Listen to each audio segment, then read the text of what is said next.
Alright, today I have a 1 of 4,000 World War I Royal Navy contract Remington 14.5 pump action rifle in 4440. That is a mouthful to say.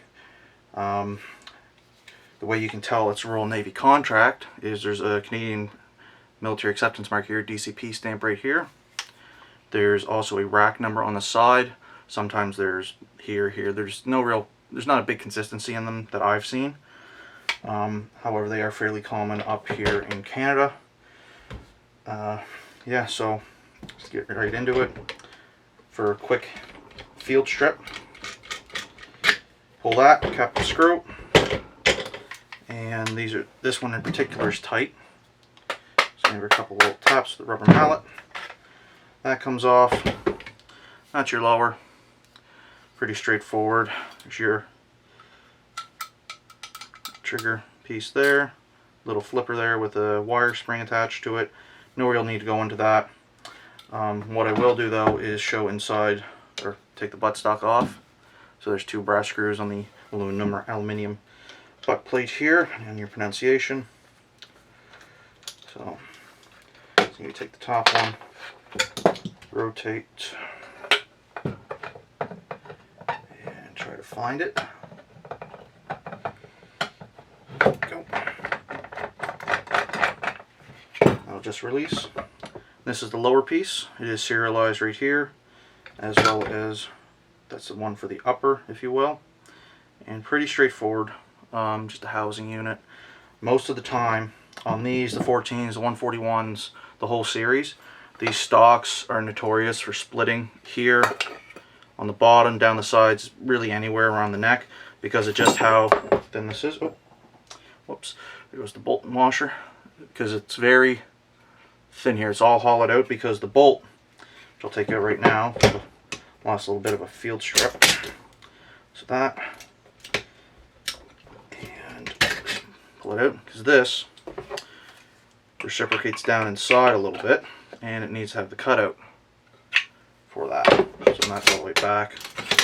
This bit's hanging out. If you buy a replacement one, or let alone if you can find them, this one here is for 14, but this is the difference, and it is quite a lot. You do have to hand fit these replacement stocks just because of how big they are. They're just real thick things. So, yeah. There's that. That up there. That here. So the bolt, a lot of these parts are pinned in. There's no real... If you need to go this far, go to a gunsmith. Very finely fit item. So this little piece here actuates on this plate.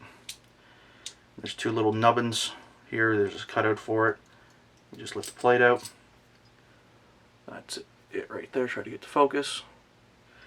And then you can pull the ejector out. Just that little piece right there. Whoops. And just kind of see how this little piece actuates there. Firing pin and everything else is inside. There's a coil spring back underneath this arm here. If you need to go into this, that gun was rode hard, and I'd probably not pay much for it, but hey, you never know. This little piece is your bolt release right there. That's those. Now for the next part, it's a little screw right down here against the receiver. Just going to take that out. It's fine thread, so if it's seized or doesn't want to budge, put a little penetrating oil, ideally Kroil, K-R-O-I-L, on it. Let it sit for a few minutes. Try it again. I wouldn't put heat down here. That's me. Little fine screw with a flat on the back side right there. So there's that. That releases apart. I'll show you in a second. You can also take the handguard off over here. Two little screws holding that in. Just little screws like that, which will then allow this little piece here to come out. Or better yet, just slide this whole unit right at the back.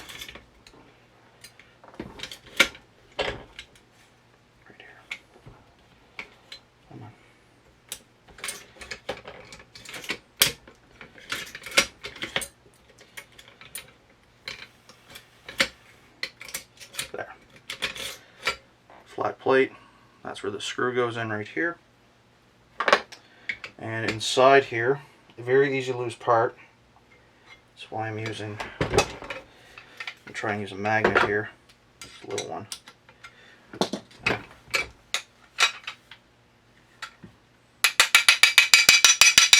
we go. This little piece right here.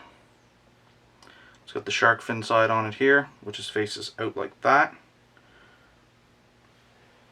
Very easy to lose. The gun will not operate without this piece.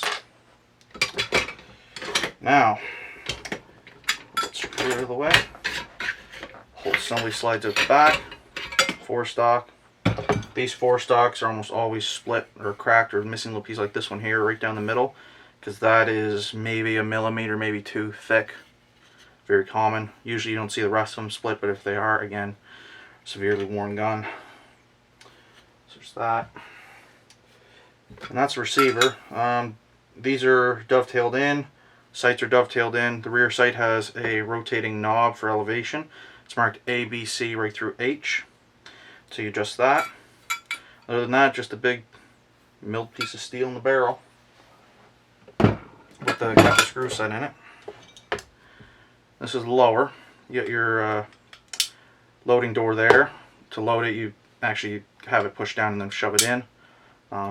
Because of the rifle ones, so the 14s and 30, and 35. It's the other way. It's a normal way. You just kind of shove them up. But just because this is a pistol round, it's very small. It needs to be captive. The lifter piece here, you'll see that it's pinned in down here. No real need to remove it unless it's not working.